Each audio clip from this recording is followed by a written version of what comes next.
Buenos días, mi nombre es María Angélica Aguirre y hoy vamos a hablar un poco sobre las generalidades y exploración clínica del séptimo par craneal o nervio facial. Comencemos. El nervio facial es un nervio mixto, es decir, tiene funciones tanto sensitivas, sensoriales como motoras.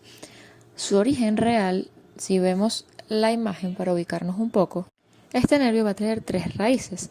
Hablemos primero de la raíz motora. Si vemos el trayecto está marcado en rojo. Se origina en un núcleo situado en la protuberancia inferior, siguiendo un trayecto sinuoso en forma de asa que rodea el núcleo del nervio motorocular externo. La raíz sensitiva y sensorial, conocido como intermediario de Wisberg, es el trayecto que vemos en azul. Tiene su núcleo de origen en la parte superior del fascículo solitario y en la parte superior del ala gris. La raíz vegetativa podemos encontrarla en amarillo y se origina en el núcleo salival superior. Cuando hablamos de origen aparente es donde podemos empezar a ver los nervios en el cerebro. Las tres raíces es por la parte lateral del surco bulboprotuberancial. Una vez que salgan por ahí, vamos a tener su trayecto, ellas entran al conducto auditivo interno y dan unas ramas intrapetrosas y salen por el agujero estilomastoideo del hueso temporal. Una vez ahí se convierten en ramas extrapetrosas. Cuando hablamos de sus funciones en la motora, este nervio va a inervar los músculos cutáneos de la cara, es decir, los que se encargan de la mímica, los músculos del cuello y los músculos de los huesecillos del oído, exceptuando el músculo interno del martillo. En la parte sensorial, él va a recoger el sentido del gusto de los 2/3 anteriores de la lengua, también conocido esta rama como cuerda del tímpano. En su función sensitiva, él va a recoger la sensibilidad de la piel del dorso de la oreja y del conducto auditivo externo.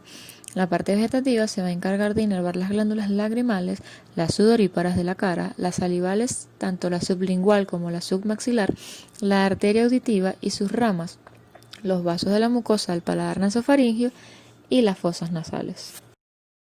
Resumiendo entonces, el nervio facial se va a encargar de la secreción salival, la secreción lagrimal, la sensibilidad cutánea de la oreja, la motricidad de los músculos superficiales, de la mímica, y la sensación gustativa delante de la B lingual.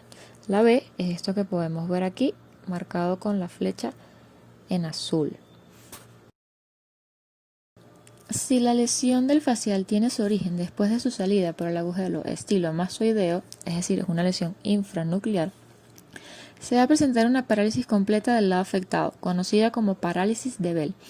En ella se va a observar una asimetría facial. Las arrugas de la frente del lado afectado se borran. El sujeto no podrá arrugar la frente ni fruncir la ceja. El ojo afectado estará más abierto que el ojo sano. Las lágrimas se derramarán sobre la mejilla ya que no son empujadas hacia el conducto lagrimal. La persona parecerá que no sonríe de ese lado ni mueve los labios.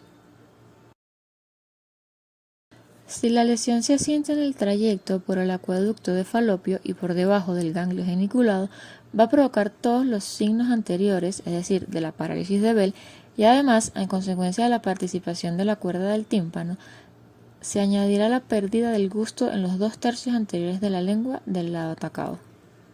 En la imagen podemos ver señalado el ganglio geniculado para estar un poco más ubicados. Si el facial es lesionado en su raíz motora, entre el ganglio geniculado y su emergencia del neuroeje, se encontrarán los mismos síntomas que en la parálisis de Bell, trastornos en el gusto y asimismo trastornos en la lacrimación del lado afectado, como consecuencia de la destrucción de las fibras simpáticas del ganglio pterigopalatino.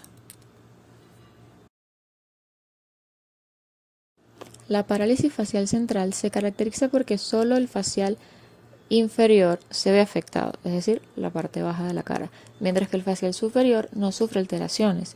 En esta parálisis se va a respetar el músculo occipitofrontal, que está en la parte superior de la cara o en la frente.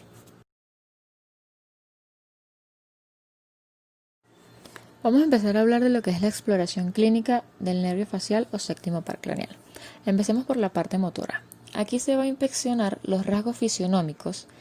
Se puede ordenar la ejecución de movimientos, es decir, subir las cejas, silbar, inflar los cachetes, sonreír, apretar los párpados y todas esas expresiones que podemos hacer con la mímica.